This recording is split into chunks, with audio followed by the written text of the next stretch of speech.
Jonasi. Hmm. Jonasi. Ha, God.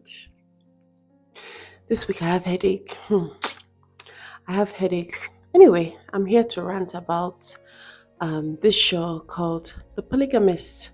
And I don't even know what to say. This show scattered my brain. But I do have like some of my own opinions, which may be unpopular.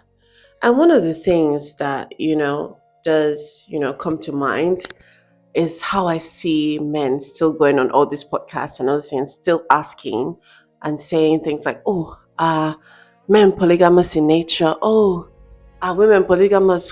This one is polygamous in nature? Men are meant to be this, men are meant to be. And I'm just like, is that what we're still doing in 2026? Like, are we serious? Like, are you guys serious? Do you understand? Because watching that show, really, really made me understand something. And I want to point out to not just what the women endured and, him playing the women, Joyce, Matiba, Danny, SC, all of that, the whole dynamics about that. But there are two things that really struck out to me. And that's really the effect on polygamy in a family dynamic and in terms of the children, what children experience in polygamous homes, because that's not really talked about enough. And I liked how this show really threw a lot of light to that, with the son and daughter and what they experience. You could see the dynamic, how it really messed them up emotionally and psychologically.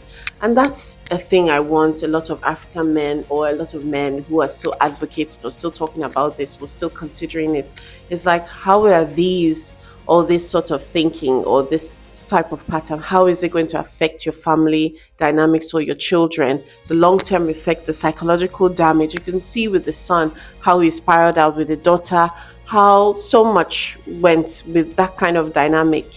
And we see that even with the other families, such as Essie, and how Sarah had a lot of issues, how she was just going about the wrong things the wrong way. It's really the impact on the kids. And it's about, telling people not just to think about themselves and be selfish, but to think about the effects of those behaviors have on your children.